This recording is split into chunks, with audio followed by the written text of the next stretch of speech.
Zdravím, takže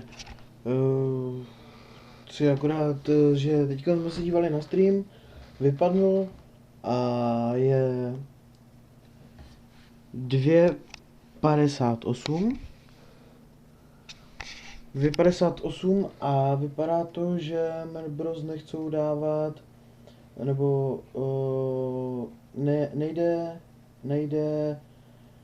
nejde zase stream, ale o to asi nejde, spíš bych se chtěl vyjádřit k věci, že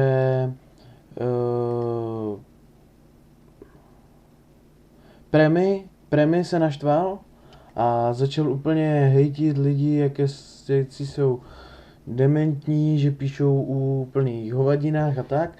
Jo, chápu to, nemusel to tolik vyjádřit, ale ztratila se mu nebo odešla z tama Sapča, co vím, a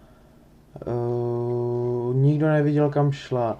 No a Premi určitě asi byl trochu vydeptaný, teď ještě lidi do něho začali tak trochu rýt, tak asi trochu vypěnil.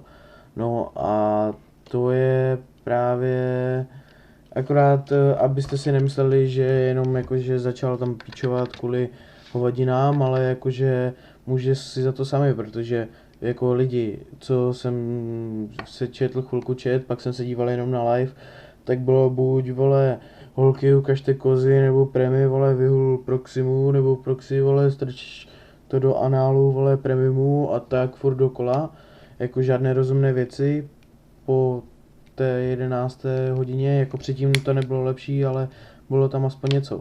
No a teď je to jenom furt to samé dokola, takže tyjo, nevím, no, doufám, že stream ještě pojede, protože teďkom tam bylo právě jenom, bylo tam právě asi jenom 80 lidí, co chtěli, jakože co byli u konce a asi už to nerozjedou znovu, protože co se dívám, tak na Facebook nic nedávají, na YouTube nic nedávají, takže